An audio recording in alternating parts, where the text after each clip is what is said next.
সাকিব আল হাসান বিশ্ব ক্রিকেটের বড় তারকা আর বাংলাদেশ ক্রিকেটের তো পোস্টার বয়। তিনি একটা দেশের ক্রিকেটকে বিশ্বমঞ্চে পরিচয় করানোর পোস্টারে যার ছবি সবার সামনে থাকে, সবচেয়ে বড় করে যাকে দেখানো হয় তিনিই তো পোস্টার বয়। তাও আবার 1-2 কিংবা 5-10 নয়, বরং দীর্ঘ 17 বছর ধরে পোস্টারটা দখল করে রেখেছেন।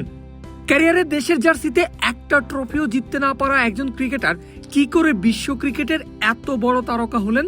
উত্তরটা দেওয়া যাক ক্রিকেট ব্যাট বলে কিংবদন্তিদের উদাহরণ টেনেই।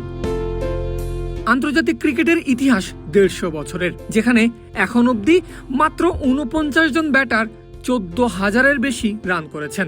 বল হাতে 700-এর বেশি উইকেট তোলা বোলারের সংখ্যাটা তো আরও কম, মাত্র 18 জন। তবে একই সঙ্গে দুটো কাজই করেছেন, অর্থাৎ 14,000-এর বেশি রানও করেছেন, আবার 700-এর বেশি উইকেটও তুলেছেন। ইতিহাসে এমন প্লেয়ার ক্রিকেট কেবল একজনই পেয়েছে, ঠিকই ধরেছেন, তার নাম সাকিব আল হাসান। উদাহরণের এই পরিসংখ্যানটা বেশ পুরনো, অন্তত 1.5 বছরেরও বেশি পুরনো। 2026 সালের মার্চের শেষ ভাগে এসে অন্তত পরিসংখ্যানটা হওয়ার কথা ছিল 15,000-এর বেশি রান কিংবা 800 উইকেটের। তবে ভাগ্যের নির্মমতা কিংবা প্রকৃতির বিচার, কারণ যেটাই হোক, বাস্তবতা হলো দেশের পোস্টার বয়ে বেড়ানো ক্রিকেটার এখন গায়ে জড়াতে পারছেন না দেশের জার্সিটাই। যে দেশের জন্য 22 গজে প্রতিপক্ষকে শাসন করেছেন বছরের পর বছর ধরে, সেই দেশে একটা ম্যাচ খেলে আন্তর্জাতিক ক্রিকেটকে বিদায় জানানোর ইচ্ছা প্রকাশ করেছেন, কিন্তু সেটাও সম্ভব হচ্ছে না। ভাগ্য কিংবা কার্মা, কারণ যাই হোক, সাকিবের বাস্তবতা তো এটাই এখন।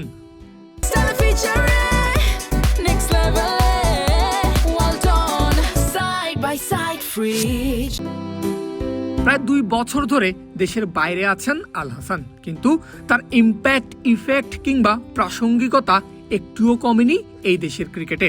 কারণটাও সেই পুরনো প্রবাদের মতোই, বাংলাদেশের জান, বাংলাদেশের প্রাণ সাকিব আল হাসান। আজ 24 মার্চ, 39তম জন্মদিন সাকিবের। বলাই বাহুল্য, ক্যারিয়ারের সূর্যাস্তে আছেন ক্রিকেটের 3 ফরম্যাটের একমাত্র সেরা অলরাউন্ডার।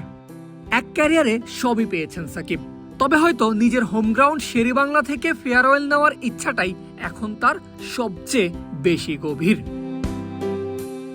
শুধুই কি সাকিবের? দীর্ঘ ক্যারিয়ারের প্রায় পুরোটা সময় জুড়েই সঙ্গী ছিলেন মুশফিকুর রহিম, যিনি সাকিবকে আদর করে ময়না বলে ডাকতেন। সেই সতীর্থ মুশফিকের আকুতিটাও একই, তার ভাই সাকিবের ইতিটা যেন বাংলাদেশের মাটিতেই হয়। সাকিব দেশের মাটিতে ফেয়ারওয়েল পাবেন কিনা, সেই প্রশ্নের উত্তর সময়ের কাছেই থাকুক। আপাতত মার্চের 24 তারিখটা শুধু সাকিব আল হাসান দিবস হিসাবেই পালিত হোক। শুভ জন্মদিন greatest of all time. Parvez Al Hasan, crick frenzy.